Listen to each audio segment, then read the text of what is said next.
Hi guys, and welcome back to the Milk Round, the podcast from the Castlemilk Youth Complex. We bring this to you on our YouTube every Thursday night, which you're probably on just now. So if you can like the video, subscribe to our channel, ring the bell for notifications, and share it far and wide on your social medias. We are also on social media, and you can get us there at... You can get us there at, you caught me unawares, Lee, because normally, you know something, normally I've not been recording the last wee while. So when you're doing the recording part, you can't minimize your window. So I was being really smart and going, I'm going to minimize my window, and I'm just going to go, yes, right in there. And I totally messed it up, didn't I? But we do have a Facebook page, and it's Kelly Youth Complex Staff. We have a Twitter, it's Youth Complex CYC. We have Instagram and TikTok, and they're both youth_complex.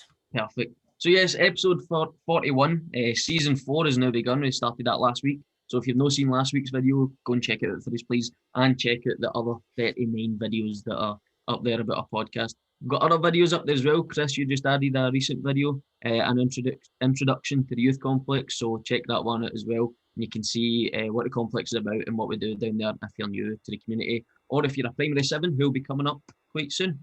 As you can see, there's a new face on this week, and it's Fraser. So hi, Fraser, how you doing? Good evening. Thanks for inviting me. Well, thanks very much for coming on. So Fraser's our guest this week. We said we were going to get exciting new guests on, but all we could get was Fraser, so we just invited him on instead. But it's good to have you here. Thanks very much for coming on. Also, we're cutting back on some of the sections because we feel like we're boring you every week. We're just talking nonsense about the same thing every week. So now we're going to talk nonsense about different things every week. And what I thought we'd talk about tonight, guys, is the Brits, because the Brit Awards were on last night. So did anybody watch them? No. Neither did I. So I don't know why I decided that this would be the topic, but it probably is a big topic for young people because of music that's coming at the now. So I'll just run through some of the winners. So British group award was Little Mix. British female solo artist was Dua Lipa. Watermelon Sugar by Harry Styles won the best British single. There's a Rising Star award, and that was Griff. Don't know if you've heard that person or group. I'm unsure. International group was Haim. American trio of sisters, aye. Yep, no doubt. And the international male solo artist was The Weeknd. International female solo artist was Billie Eilish. So I don't know about you, but see, looking at it and thinking about them, a lot of that stuff is coming from TikTok, in my opinion. What do you think? Well, if I knew TikTok, then I would say yes or no. But I think the Brit Awards has always been aimed at a specific age demographic. Now, Lee, you've been a wee bit younger than, say, myself and even Fraser. Mm-hmm. It kind of, you start to grow out of that demographic. That demographic doesn't move. So the Brits have always been focused on what that kind of age demographics likes. And sometimes I think people go, the Brits isn't as good as it used to be. And go, no, it's just aiming at the same audience, and it's you that's kind of moved on, I suppose. Because I think we were talking before we started recording about, was Blur on it? And I was going, did Jarvis Cocker not invade the stage for Michael Jackson? And these are all things that have happened back in the Brit Awards when they were good and all that, if you know what I mean. But I think it's just us moving on rather than the Brits changing in any way. Aye. Definitely. I mean, they're very relevant to that sort of teenage group. It's funny when you talk about, do you not think they're influenced by TikTok? Because I do, and I think I've seen, who is it again? Not Dua Lipa, the other one you mentioned. Billie Eilish? Billie Eilish, and the videos do look very much like a podcast or something. It does, I saw one of the videos she was talking about, she could be something or she could be this and that. Aye, it's definitely influenced by the social media side of things. I used to always like the Brits because they always did something or something happened, like Jarvis Cocker. I remember they did years ago, it was Stevie Wonder and Coolio did Pastime Paradise and Gangsta's Paradise, and a sort of mashup of the two, and it was a work of art. It was brilliant. But they didn't do anything like last night or nothing that from what I'd heard, I kind of skimmed some of the news pages, and apparently Lewis Capaldi had a kind of sweary, kind of ranty kind of speech that kind of get muted out, and that was probably about as controversial as it got. But I think he was doing it very tongue-in-cheek, his standard kind of delivery, you know what I mean? As I say, I did tune in for the last 10 minutes, and there was a rapper on, and I'm ashamed to say I can't remember his name, but instead of just muting his mic when it came to one of the swear bits, they sort of muted the whole show, and it was almost as if there was a little bit of opera was faded in behind, and it was really strange, really strange. Aye, I think they were probably just trying new setups with things like that as well, because obviously with COVID in the world, like they had separate tables, so normally we'd have different. It's just a thing that's going around for days. Right. One of these young people think, right. And the different groups usually sit with each other, or artists sit with each other at a table, and they kind of mix and things like that. Every act was like sitting at their own table, and it just looked like a horrible atmosphere. It didn't look great. And one of the kind of things that I heard about the event was I think they had 2,500 people, which is a really good step forward for the kind of live event scene anyway. But predominantly the audience were key workers. Brilliant. Which was quite a nice touch, really, you know. Aye, definitely. I was actually talking to my wife about this recently, and like, you keep hearing about the FA Cup final will be full of key workers and Brit Awards will be full of key workers, and I'm sitting there looking at all these nurses thinking they're going to be sick of seeing each other. Getting away from work. Oh, we're going to the FA Cup final. Saturday next to your boss. Oh, there's Sue. Aye. There's Jim. As you were saying, but like Jarvis Cocker jumped up on stage, you had the Stevie Wonder Coolio thing. What's your favourite Brits moment, if you've got one? I would say definitely that Stevie Wonder Coolio thing. That was just mind blowing. Was the Brits? Did Eminem? Was that the Brits as well? That was good. Eminem and Elton John. Was that the Brits? It might have been. Aye. Was that the one that with Dido?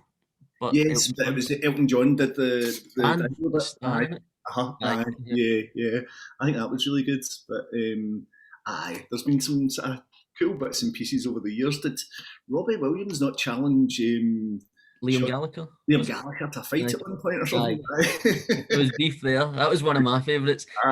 So I suppose this does kind of go with your age as well, because I like Alex Turner's mic drop as well. That was a beauty.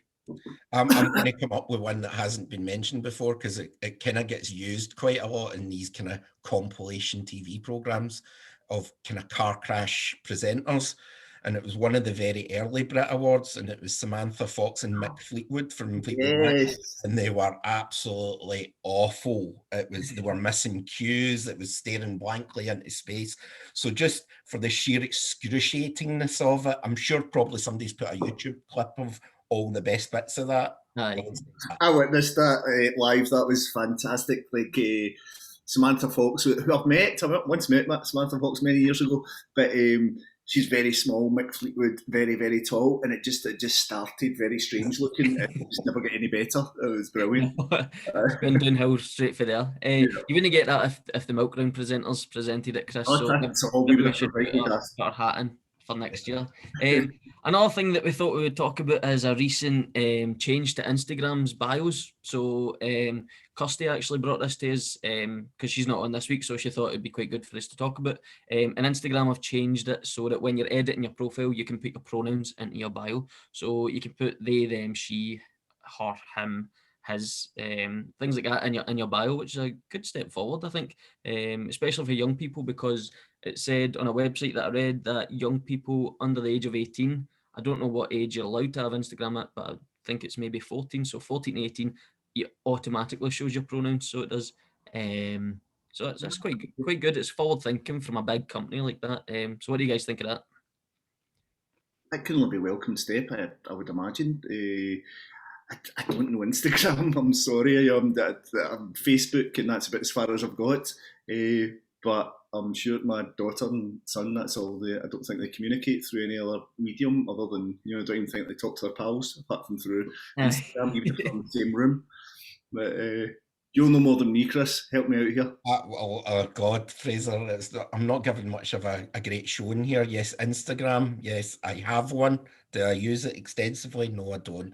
But I think anything like the thing that you're mentioning, Lee, it's just common sense now in this day and age. You know what I mean? I don't know. I seem to think Twitter did something like that, or am I wrong? I'm not sure. People have manually added it on their description. Maybe this is something that's more embedded in the kind of coding and stuff like that. But yeah, it's something that we all need to kind of get our head around. And I think maybe more from our kind of generation, that's maybe been a bit of a learning curve over the last few years, but it's something that I'm pretty comfortable with now, you know what I mean? Definitely. It's normalising it, so if anything's normalising it is obviously a step forward. Aye, it's good, isn't it, that we've got three guys who know nothing about social media, because I'm terrible with social media as well, and Kirsty's kind of just flung this pronoun grenade in. Like, just take go, guys, take cover. Next we're going to talk about makeup. Aye, that's what we've kind of started today in the podcast. We're just going to talk nonsense for a wee bit about things that are maybe happening in the news. But now we will move on to the sections that people really love, and the big section is what's in my telly and what's in my belly. So, Fraser, since you're the guest, we're going to ask you first, what has been on your telly? So, what have you been watching recently, and what's been in your belly? So, what have you been cooking up in the kitchen?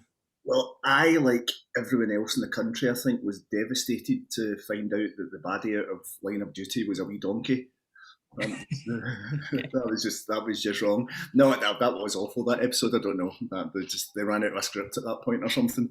No, She spoke about that as well last week, so she did. She was gutted. Absolutely gutted. Shocking. No, I've been watching a thing called Lupin, which is on Netflix. It's a French, not detective. It's like a French master of disguise who rights wrongs, and his father was done bad things to like from these naughty gangsters back in the day, and he's getting revenge against them and things like that. It's fantastic. It's total escapism, but it's fantastic. I think though the producers of it weren't quite so confident that it was good while they were making it, because it seems to have been sort of stopped halfway through the series when his son got kidnapped, and then that was it. That I've found out since they've made a second series, which is coming out in a few weeks' time. So they've been proved correct. So no, that's worth a view, Lupin. Brilliant. Yeah, I've seen it. Oh, right, okay. Well, so it's pretty good. It's kind of got a kind of Ocean's 11-y kind of vibe about it. Of he's always one step ahead and stuff. Yes. Yeah, and with it being in French, it means there's subtitles there. So as older ones that are a wee bit deaf, you know, you can you get helped out there. So all good. Can you say that again? Because Chris didn't hear you the first time. Chris, what I'm saying is subtitles are a permanent feature in our household. Yeah, likewise. Yeah. So.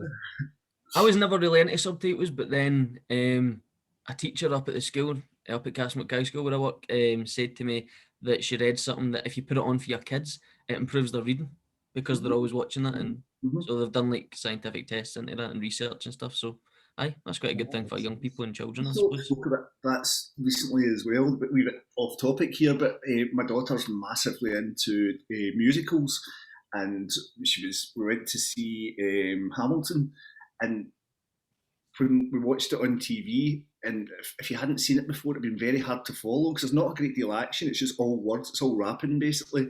It's all words, but it tells a huge story. But with the subtitles on, it was much clearer and much more, evidential what was going on. So, so they've got their uses, I think, apart from as deaf people. So that's what's on your telly. What about what's in your belly, Fraser? I find myself skulking from Chinese supermarket to Chinese supermarket this week. Either trying to find the perfect Chinese dumpling. I just love Chinese dumplings. That is my thing. So the Siwu Chinese supermarket up in the Possum, up there, they've got these wee dumplings that are pork and shrimp, and they're just all absolutely fabulous. Can't recommend them highly enough. So. Very specific. What's in my belly is Chinese dumplings generally. That's great. Is that the kind of ones, the kind of pot stickery ones that you put in the wok, or? Yes. You either steam them, or some of them you can fry. The sort of gyoza ones you can fry, but you sort of steam them. Brilliant. Just I'm addicted. We used to get one, and it was of all places Morrison's, but it was like a kind of kimchi one. Yeah, Morrison's do, of all the supermarkets, Morrison's do the best. And I've got a theory on that. They've got a supermarket up the West End, and there's a lot of Chinese students up in Glasgow University. So that might be quite possible. Yeah. But if I don't know if you've tried it, Fraser, but there's a place also up in the West End called Dumpling Monkey. It's like a wee kind of cafe type thing. That sounds good. And that's, they do pot stickers, they do like steam buns. All that sort of stuff. Highly recommended if you've never tried it. I was lucky enough to get to Japan a couple of years ago, and that's where the sort of I suppose it's not Chinese then, it's Japanese, but just the idea of just food comes in very small parcels like that, and you just eat it in a polite manner. Great. Aye, brilliant, excellent. I just want to ask, because I've never had them, what do you have it with? Do you just have them on their own? You can have them on their own, or what I tend to do is make like a soup base with them, so loads of veg, and then they would, instead of having meat, they would have the dumplings, although they've generally got meat inside. Right. Okay, brilliant. I'll If you check it get out. them, if you get them in the cafe place, it comes with, they kind of put this kind of tray of like 3 or 4 different kind of sauces, and one of them's obviously just soy sauce. Another one's kind of like it's like some sort of chili soy kind of emulsion type thing, and there's oil in it as well. And the idea is that you kind of mix your own blend of dipping sauce. Aye. And you whack them in there as well. Aye. So that's what I've kind of seen. Another thing you found in Japan was they sold all this type of food in the pubs as well. Right, okay. And they're right into their beers over there. So it was all your IPAs and all the rest of it, and they would come over with like wee delicacies of wee dumplings and things like that. And I'm getting hungry now. We're much longer. We won't be on for much longer. Oh, yeah. No worries. So Chris, what about you? What's been on your telly and what's in your belly? So on my telly, I suppose it's not on my telly, it's on my wife's telly, but I've kind of piggybacked onto it because it's a series that I'd seen years and years ago and thoroughly enjoyed. And this time round, yes, it's a wee bit dated, but still enjoyable as well. So Life on Mars and Ashes to Ashes. So it was originally on the BBC, it's now on Netflix. And just the broad strokes are that it's about, the first series is about a police officer who gets in an accident while on duty and goes into a coma and goes back to the 1970s, and it kind of plays out from there. And then Ashes to Ashes is the same premise, but it's set in the 80s. And with the first one, Life on Mars, you don't really get a resolution of how did that all work? Why did he go back? Was he going back in time? Was he just in a coma? It never really gave you an answer. But Ashes to Ashes, I'm happy to say, really does give you quite a definitive what's going on. So I would quite comfortably recommend that to most of our members, because it's that kind of way. It's kind of old, so there isn't a lot of really graphic content in it or anything like that. So, and it's just worth watching. It was a really good series when it first came out. It was quite well regarded. That's the second time it's been recommended on the podcast, actually. Has it? All right. I think Tom recommended it way back. That must have been episode 6 or 7 or something. Because you had a wee bit of beef ways after it. I'd said, is that the guy in Doctor Who or something? And Tom was like, nah, he's not in Doctor Who. And you came on the next week and you were like, he is in Doctor Who. It was not Doctor Who. He was the master. So get it right next time, right? That's not what I thought you were going to say there, Lee. We keep it PG. All right. Okay. Brilliant. So on Netflix, check that one out as well. And what about what's in your belly, Chris? So I was having a think about, will I go down the kind of homemade route or now? What I'm going to say is there's a new place that's opened in the kind of my neck of the woods in Cathcart, but definitely would deliver up to Castlemilk, I believe, because it's kind of in that kind of shooting match. And it's a place called the Doner Hub, but it's German doner kebab. I was really kind of thingy about trying it because there was a lot of mixed reviews. They really messed up their opening night, which actually quite tarnished their reputation, as it would with an opening night. And eventually, a few months into the opener, I'm going to try it. Let's do it. Actually, by far the best kind of kebab I've had in the area, definitely. Brilliant. Really nice, not greasy, really nicely cooked, nice portions and stuff like that. So there's a German kebab place in town, isn't there? This is the only German kebab place outside of the city centre. But it is nice. It's really nice. So I would recommend that. I think they're on Uber Eats, I believe. So that's what I'll... Do they have veggie options? That's always the second question I get when we're buying for my family. I can't think if they do. Nah. you and I are have to go out then, Chris, and check it out. That's it. It's now for sitting. What you could do though, Fraser, because they've actually opened the sit-in part of it as well very recently. It's the old Barbarossa, if you know Barbarossa, down in Cathcart, next to Cathcart train station. Yes. But they've also, as they've opened the new place up, they've called it Sweet Hub or something like that, and they've got like 30 flavours ice cream and all the kind of mad desserts, waffles and all that kind of stuff, so you can maybe spin it that way. Perfect, that'll do the missus. Sounds good. Brilliant. So what was it called, sorry? The Donner Hub? Donner Hub on Uber Eats. Aye, check that one out, guys. And finally, what's on my telly and what's my belly? So on my telly, I've been watching a show on a Wednesday night called The Great British Sewing Bee. I think it's in season 7 or 9 or something now, but it's on every year, and it's kind of like it's a reality show, but a competition show. So it is. So it's just people who are really good at sewing and making their own garments from scratch. And Brooke was a fashion student at university, so she loves it, and she started watching it, and I started watching it with her. And it's the guy Joe Lycett that presents it. He, the comedian, who changed his name to Hugo Boss, despite the company. And it's just good. It's like an hour long, and they make 3 garments. They make the first one, they're given a pattern, they have to make it. The second one's a transformation challenge, so they'll get one garment and have to change it into something totally different. And then the third one is they get a type of garment and they can make it in any fabric or anything they want, and whoever comes up with the best gets through. And then someone's kicked off every week, so I think we're down to like 7 of them left, 7 contestants left. And but you've been tempted to give it a go? No, I've not got the patience. I watch the people and I'm like, Brooke says, "Oh, you'd be really good at this," and I'm like, "No, I wouldn't." I would be sitting there with a sewing machine that would break, and there would be swear words. And is it professional people, or is it like? No, they're amateurs, so they are. So some of them have maybe only started last year in lockdown. Right, okay. Aye, and they'll have other jobs and things like that. But the 2 judges are professionals. I think it's Patrick. I can't even remember his surname. And then a woman called Esme as well, and they're like fashion designers, so they're. We were watching something briefly. It was a similar sort of vibe, but it was pottery. It was throwdown, maybe, or some throwdown, or something like that. I'd see that advertised. And that was really interesting as well. But again, it's the sort of thing. Oh, I'd love a shot of that. And nah, no chance. I wouldn't be good at that either. It's that film with the pottery in it. Is it Ghost? That's in. I've never seen that, but I've just seen memes about that.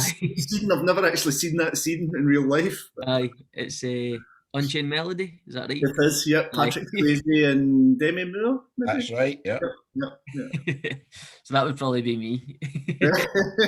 Which and then it would just turn into a riot. There's a guy on.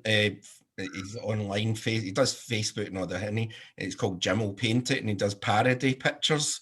Yeah, and he done a parody picture. Who was it? Was it the Chuckle Brothers or something like that? Doing that scene from Ghost. It was something ridiculous like that. It was like the Chuckle Brothers. I've seen sort of Boris Johnson and what's his name, like doing that, like the similar scene. It might be somebody like it, might be something like that, but yeah. So that's what's on my telly. So you'll probably be able to get that on BBC iPlayer because it's on BBC Two every Wednesday night. And then what's in my belly is now I've named this creation. So it's called the Lee's 4 C's pasta bake. So it is right. So the 4 C's stand for creamy, cheesy Cajun chicken, right? Okay. And this stuff was brilliant when I made it the other night. It's dead simple. So it is. So you boil your pasta. I grilled my chicken. I seasoned it with Cajun. And then grilled a chicken breast, and then put it through the pasta with Bisto's cheese sauce. I think I've spoken about it before on here when I was speaking about my bacon and cheese pasta. Add extra cheeses, so you can add cheddar, mozzarella, or other cheeses that you like. Other cheeses are available. Other cheese sauces as well. And then you just put grated cheese over the top. Leave it in the oven as well until that's a wee bit golden brown. So that is Lee's 4 C's pasta bake that I'm going to promote. You know what we're asking here? Do they do a vegetarian option? No. It's called a 3 C's pasta bake. We've dropped the Cajun. We've left the chicken in. Aye, so if you guys want to tell us what's on your telly and what's in your belly, then comment down below, or you can get us on our social medias and tell us. Or if you're looking for any recipes for anything that we've brought up in previous episodes, then just give us a shout on there as well. So now we're going to get on to the part that we usually get onto when we've got a guest on, and that is an interview. So we're just going to ask you some questions, Fraser, about your time in the complex. Right. All right, okay. It's going to be as informal as possible, so don't worry, it's no like a proper sit-down interview and you have to answer everything correctly, but you have to answer everything correctly, all right? So just going right back to the start, so the complex opened way back in 1994, and you were part of the original team when it opened, is that correct? Aye. It was indeed, yep. Can you tell us what the complex was like back then? Yeah, probably worth telling you how I managed to work here. I'd just finished university and I'd played in bands and things. I'd seen an advert for a job that was working in a studio, working with music and things like that. And I thought, that looks really interesting. I'll go and do that for 6 months until I work out what I really want to do. And that was 27 years ago. The place just got to me and I've loved it ever since. But what you got to remember is back then everything was in black and white. So it was similar and different. With the place was although it was a state of the art building, it was a lot of design mistakes. Chris knows about his music as well. They designed a studio which was what they call floating design, so the rooms aren't connected in any way, and then they connected them with radiators. So basically they just destroyed all the work that they did, and there was loads of mistakes throughout like that. And I was a technician here, and the first couple of years I was just arguing with builders and things like that and trying to get things rectified and stuff. So my background prior to that was, before I went to university, was building anyway, so I kind of had a option of getting stuck in there. But probably the biggest, if you had a time machine, or if you did your ashes to ashes and got a bump in the head and went back to then, the biggest thing that would strike you if you walked in the building was virtually everyone was smoking. But this is before the smoking ban. And there was no age limit, so 11-year-olds were sitting here with 17-year-olds. Everyone was smoking. There was certain rules that you couldn't smoke in carpeted areas. I mean, this sounds really horrific now, and I bet your parents are watching this and going, "My God!" But even for me, who experienced it, thinking back, thought, "How on earth did we put up or allow that or almost encourage it?" It was insane. But it was thought that just because the vast majority of the kids smoked, that we wouldn't get them in the building if it wasn't allowed to happen. So we just had to bite the bullet and go for it. And it was something that was phased out over many years. But for the first 10 years, I would imagine there was still smoking inside the building and in the job. I don't know if you remember that, Chris. I do. I remember coming in as a sessional worker, and this was probably about maybe 10 years into the building being open. Probably less than 10 years, actually, to be fair. Yeah. And I just remember being quite shocked, actually, because I'm not really a big smoker or anything like that. And I was just looking at a wee 12-year-old dragging on a fag, and I was like going, what? It was, and staff members. It makes sense. Here's a light and stuff. It was really, really bizarre, unthinkable now, but it just shows you how far we've come, where that seems so alien to us now. The idea that the best move that I think stopping smoking was doing the pub ban and doing that in the summer, so folk didn't really think much about it. It was just they went out and had their cigarettes outside. But I think that was a fantastic move. And again, I don't think you'll remember, Lee, but you might remember, Chris used to leave the pub and your clothes just smelled. Your clothes just smelled of smoke every night. You went home, you had to nowadays I can get away with a t-shirt for 3 months, but back then I couldn't do it. But that was a huge change, if you like, from what happens nowadays. I mean, I remember I accessed the youth complex at that point. I remember that.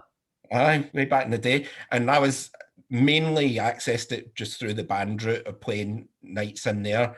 And I just remember going, where did this come from, this place? I mean, you were spoiled, for having such a fantastic facility.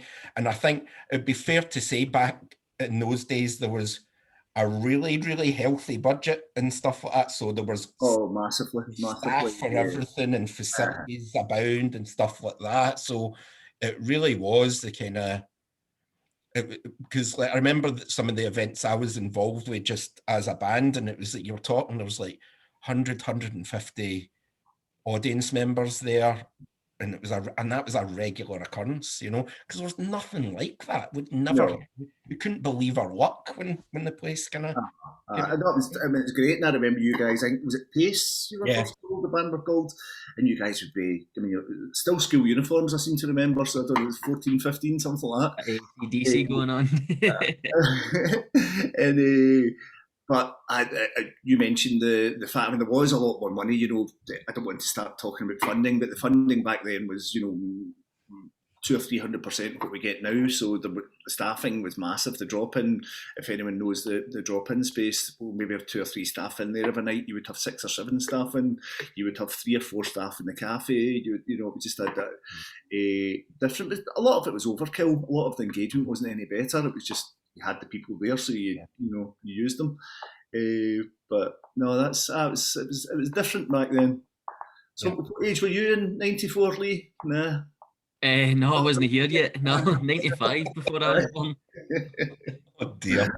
So, I mean, we're coming up to almost 30 years of the youth complex being open, Fraser, and you must have some funny things that have happened in the years and stuff like that are maybe okay to be shared in this kind of forum. No. sorry. Ones I won't get sued by, you mean? Possibly. My favourite story, if you like, is I didn't know Castlemilk at all. I just, I grew up in Mount Florida. As I said, had loads of pals about here. Went to Kings Park Secondary School, so that was probably as close as I got to Castlemilk, and had heard rumours of, this crazy place in the hill and things like that. I really didn't know what to expect. Came up here for the interview, so as Chris said, what fantastic resources we had, great studio, great venue that helped build, met all the other staff, and there was a really long induction period as well, so it was like a 3-week period of the staff doing development plans for programmes, etc. The occasional beer was involved as well. It was just brilliant. But then all of a sudden it was opening night, and it was like a big thing. And it wasn't just like folk would come and they would get a tour around the building. So there was a big crowd. I don't know. Most people know the building. Like there's a big crowd to drop in, and they would go with half a dozen of them would go with a member of staff, and they would go to different stations throughout the building. So that was nervous, but quite looking forward to. And I prepared a wee track in the studio, and it was 4 Non-Blondes, What's Up? Do we know that song yet? So it was just just on one track there was the guitar, another track the bass, another track drums, and etc. It just gave folk an idea of pushing sliders and hearing a bit of music and how you could mix things. So I was all prepared and feeling quite good at this. And then the first group was brought in, and one wee girl had a rip right down there on her face. Another, there was battered eyes. There was teeth missing. There was just all their faces were, done in. And I was absolutely in shock. I couldn't quite get my head around it. And I'm working away. And it was maybe 10, 15 minutes into the workshop that I remembered that the workshop before me was theatre makeup. And they were doing prosthetics and blood, all this. And it didn't click with me at all. And after that, that was me bedded in. I felt quite comfortable after that. Uh-huh. So did you just say, "Hey, what's going on"? Oh. I don't think we should invite him back. I don't know. Nah. Fuck him off. He's no. You're the boss, Fraser. You're the boss. Thanks very much, mate. Another occasion, I used to, back in the day, it was a bit healthy. I used to cycle up here quite a lot. I do remember going in once, and I don't have a love-hate relationship with one of the guys that worked here, George. It's more just a laugh for a relationship, but George, and we were always winding each other up and doing stuff. So, but one day I'd cycled up here, and there's showers down just off the theatre, so I would just nip in there and get a quick shower before I started my shift. So that was absolutely fine. But this one day I came in and I'm in the shower and the fire alarms are going off. and then someone's banging the door, everyone get out quickly, sort of thing. So sure enough, pulled my stuff towel on round myself round into the car park, and I was the only one standing in the car park with my towel on, apart from George taking a photo of me. But so we've had fun and games over the years. I don't know, several occasions, not several occasions, but 3 or 4 occasions working in the studio. There's a big bunch of keys when you work in the studio, and you lock one room and lock the next room, and I have locked several young musicians away for the evening, and this was the days before there was mobile phones as well. So I think rather than seeing it as imprisonment, I like to think of it as a test of their ingenuity to escape. And there should also always be a disclaimer that anything that is recorded in the studio, several doors have been harmed in this production. Definitely, yeah. So there's some of the more PG stories we can tell you. So that's the sort of funny times of your time at the youth complex. But what about your highlights of like maybe the achievements that the youth complex has had over the years?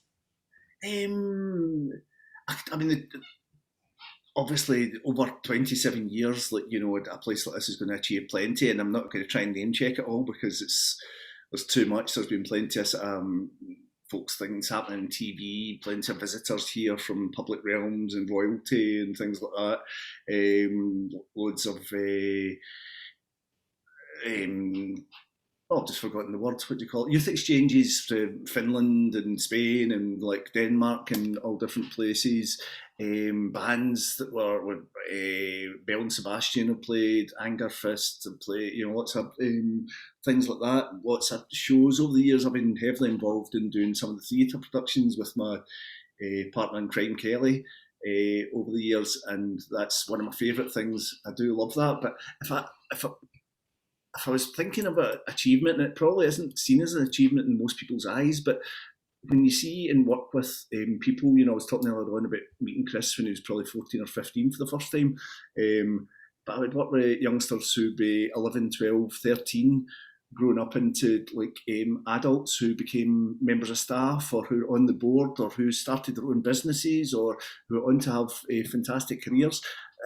These sort of things, you know, you can't. That's money can't buy stuff. That's just brilliant. It's great to be even a small part of that. It should also be mentioned that we've had a series of episodes in the last season speaking to young people that have came through the system and what they're doing with their lives now and stuff like that. Yeah, so that's probably a really nice thing to kind of focus on. As you say, over that period of time, it's hard to kind of pin down one or two or three specific things. There's been so many, as you say. I think for me, it's been with regards to like doing big shows or big gigs has always been my kind of highlight as well. You know, that's kind of, you really get a really good buzz off it, being involved in that, either as a performer or organising or just, you know, taking tickets at the door. I think that's where we kind of excel, you know. I remember you did one, Chris, maybe not as many as 10 years ago, but a good few years ago, and it was the Shush Nights. Do you remember that? And they used to actually, this was great, Lee, I don't know if you've heard of this, but Chris put on these gigs where they would sell tickets in town or on the south side of Glasgow, and they didn't tell the people where they were going to, they didn't tell them where the venue was. Right. And folk would actually arrive with hoods on, and they'd bring them into the theatre in the complex and say, like, you don't know where you are, but this is you here for the night. And it was just a stunning idea. It was fantastic. I did that a few times, you know, Chris? We did maybe 2 or 3 of them, yeah. It was. I think it's still a really great idea, to be honest, because it's like, I think it's part in hand of saying, look at this fantastic venue that nobody knows about. In some ways, you know what I mean? And I think it's something that we could definitely resurrect going forward, you know. Aye. No, this is a great. I think you got press coverage at the time, didn't you? Just because it was such a wacky idea, but it was great. It was good. It was good. And so, as far as obviously Complex has been here now, we're talking 27 years, coming up to 30 years. This is a hard question, I think, but what do you think's contributed to the longevity of the Youth Complex, Fraser? The people, the enthusiasm, definitely. You know, I mentioned at the start of this, and I wasn't joking, I came here for 6 months. I really did. You know, I was fresh out of university. I was trained as a electrical engineer. I had my degree. I was going to travel. I was going to do this and that, and I have no regrets whatsoever. I've just got so much out of this place, and the people, we don't tend to lose people here. You know, folk tend to come here to work, and it's very unusual that folk, you know, move on and leave us. It's just that it gets under your skin, this place. And I think we've been quite clever as well. I think the fact that we're very adaptable. You know, when this place first opened, it was very much focused on the arts, music, drama, computer. You know, it was very, and then, you know, we saw that there was funding to be had and opportunities to be had and new partners to be had if we moved into sports as well. And more recently, we do a lot of work in education, so we've moved into that, and that gives us an income and new partnerships as well. So I think that flexibility has been very important for us.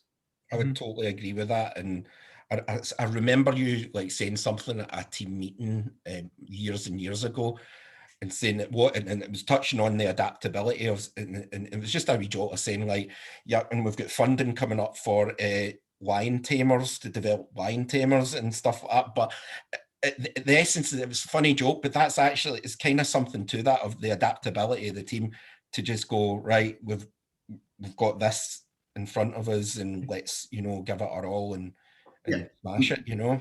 You know yourself, you know, certain things become in focus, you know, be it, you know, certain like minority rights, be it mental health, be it, you know, different things become in focus, and funding, you can't escape the fact that funding gets attached to these headings, so you have to be able to deliver certainly stuff that is like, you know, necessary, but also it's like there's money available for it. So, and the staff team here are fantastic, you know, they will just bite the bullet and get on with anything, you know, like as Chris says, you know, lion taming, no bother, I'll just go and get my top hat. And I think you mentioned something there as well. He says that it's necessary, it's needed. So I think that also adds to it as well. In a community like Castlemark, the youth complex is needed.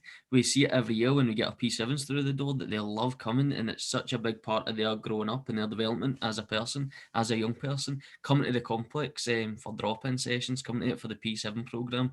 It changes them, it educates them, it makes them into the person that they're going to be growing up, I suppose. Mm-hmm. No, I mean, I don't want to speak for the young people, but I think, you know, you go back and like chat to quite a few of them, as you're saying, you've done, that have come through the ranks here and sort of moved on, and it seems to have a place in people's heart. As I mentioned earlier on, I'm on Facebook. I don't do much else, but I'm on Facebook, but there's folk all over the world that still talk about their place at the youth complex or coming through as kids, or generally they'll associate with, you know, one youth exchange or one drama performance or one DJing night or gig or whatever, but that makes an impact on people without a doubt. Definitely. So as we've said that we're so adaptable, how do you think it will change over the next 5 years then? Oh, the $1 million question. We had a team meeting the other day, not to get too into the sort of corporate side of things, but we had a team meeting the other day, and I was saying that I think we have a real opportunity here. We aren't, you know, although we've started opening up again with lockdown, we were closed for a long time. It gave us an opportunity to sit and reflect and, you know, think, you know, what we're doing well, what aren't we doing well, what partnerships are working well, which, you know, areas we would like to go further with. And I think this is the perfect time to do that. So we are going to be doing a big reflective exercise that is going to, between the board and the staff, will help create the business plan that will take us through the next 2, 3, 4, maybe 5 years. And we've never really had the opportunity to do that properly before, because we've always been too busy in the throes of doing it to actually, you know, step back and look at it. So lots of exciting stuff. The thing that makes me really excited at the moment is we get word from funding the other day that we're getting to put a stage out the back. So it's going to be an outdoor venue called the Complex Courtyard, and it'll be a professional venue that bands can come and use, local community agencies, is a word that escaped me there, can come and use, like the schools, anyone can do their AGMs, but it's going to be outdoor. So obviously this has been driven by COVID and by lockdown and things like that, but there's absolutely no reason why, just because Scotland is a wee bit colder, that we don't do more outside. And I think when you see a lot of bars and a lot of nightclubs, they're all sort of coming round to that way of thinking. And I'm really, really excited. Within 2 months, we'll have the complex courtyard up and running. There will be gigs, there will be nightclubs, there will be, everything else going on there, and I'm really excited about Aye, brilliant. Excellent. That's a bit of exclusive information there, because Aye. We've not leaked it. We've not touched on it. We thought we would keep it, didn't we, Chris? Yeah. But that's good that it's came. No. We're glad that it's came out for the boss, Fraser. Thank you for bringing that up. Well, that'll give us a good caption for this episode as well, Chris. So a lot of people click on it. Clickbait, they call it, didn't they? Yeah. And as Fraser says there, we are opening back up slowly but surely. So get booked in. Come onto our social medias. Check out when there's spaces available on the Tuesday night for the music group. If you need help with job interviews, college applications, the job club's on a Tuesday night as well, and Thursday night we've got drop-in sessions as well. So get on our social medias, see if you can get a space in one of these slots, and come along and see what the complex is looking like now. Fraser, thanks very much for coming on. Really appreciate it. Thanks for inviting me. That was really enjoyable. I mean, it's not over yet, Fraser. Sorry. Sorry. I'm loving the podcasts. I really like, my son watches podcasts and I couldn't quite get it. I couldn't quite understand it. You've made me understand podcasts, you guys, so well done. Thanks very much. But the questions for the interview have finished, but the questions for the quiz are just about to begin. So we do a quiz every week. Chris goes up against our guest, so you're up against Chris, who you had a good week last week, didn't you, Chris? I had a good week last week. I think the questions were in my favour, though. Possibly. It was almost a whitewash, but it was a good return for the champion. So he's going to go up against you, Fraser, but we always give the guest an opportunity to choose whether they would like to go first or second. I shall go first. First. All right. So what I've done this week is, you're both music men, aren't you? You're both into your music and that. So I've went for cryptic bands. So I've thought of bands and then thought of how else I could say the name of the band. Okay. We'll see if it makes sense. If it doesn't, just tell me to shut up, all right? No. That sounds like a good idea. Since you're going to go first, Fraser, here you are. Are you ready? That's it. No, I'm saying Chris would go first, did I not? No. I was like, oh no, I've ruined it already. Just call it off, cut it short. Okay, so question 1. Mary, Victoria, or Elizabeth?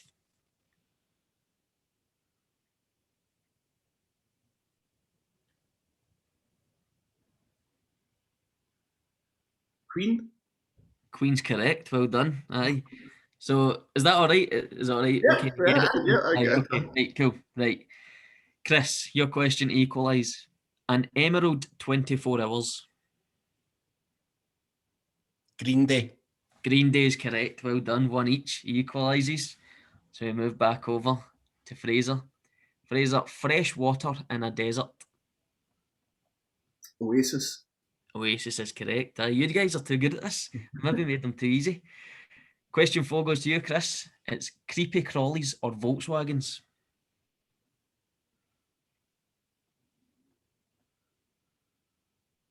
Ooh. The Beatles. The Beatles is correct. Well done. Well done. It's 2 each. I've not explained the rules actually to Fraser, so if somebody gets one wrong, it gets passed over. The other person gets a chance to do the point. Yep. So the next question's for you, Fraser. It is primates from the North Pole.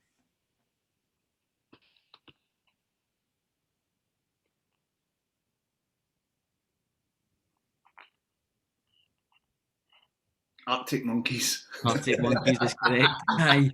There was Steam coming out there, yeah. People thought that their YouTube had froze there for a second. I can't do 2 things at once if I'm thinking, just everything else shuts down. Me and Chris will just have a chat next time. Yeah. Chris, this question's for you to make it 3 each. Law enforcers. The police. The police is correct. Aye, well done. Okay, I think these are getting a wee bit harder now. Hopefully they are. So Fraser, flamingo-coloured Mayweather. Pink Floyd. Pink Floyd is correct. Well done. Good. Well done. Okay, the next one's for you, Chris. This is probably a wee bit easier. Smooch. Kiss. Kiss is correct. I'm not going to be able to separate you two guys. Okay, this is your last question, Fraser, because Okay. 5 questions each. So, a Lancashire town's rain jacket. Oh. Ooh.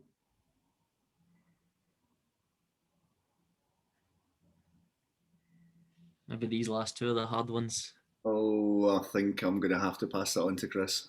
You want to take a stab at it?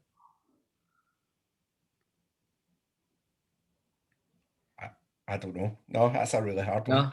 No, We kick ourselves. it's Fleetwood Mac. Oh, That's hard. That's an Maybe I've been too cheeky there with that one. No, well done. That sounds good. So the last question, Chris, to win it is Will, Jada, Jaden, and Willow. The Smiths. The Smiths is correct. He wins it. Well done, Chris. It's 5-4, and the victory goes to the hosts again. So Well done. Well done. I think that was a hard one, though. That Fleetwood Mac was. Aye. I'm sorry, Fraser. That's my fault then. That's me kicked off the podcast, kicked out the complex. 45. Aye. So that is our podcast for this week. Thanks very much, guys, for watching. Thanks very much to yourself again, Fraser, for coming on. It was a great insight into what the complex was like back then and what it's looking like in the future. So thanks a lot. We hope you guys enjoyed this episode. If you did, be sure to give the video a like, subscribe to our channel, ring the bell for notifications, and share it far and wide in your social medias as well. If you're looking to book in, as we said, for any of our drop-in sessions or the music group, you can get us on our social medias, and they are... It's Facebook, it's Kelly Youth Complex Staff, Twitter, Youth Complex CYC, and we have Instagram and TikTok, and they're both youth_complex. And I think I just want to mention that next week we're going to have a local community person that's involved with the community, John Harkins. He's going to talk about the situation at Burleigh Pitches. So that'll be next week. And also in the coming weeks, we might be debuting a new logo for the milk round, so keep an eye out for that. A big event coming up as well, Chris, so they might coincide with each other. Yep. All right, so thanks very much, guys. Stay tuned, and we'll see you next week in episode 42. Cheers. Bye. Bye.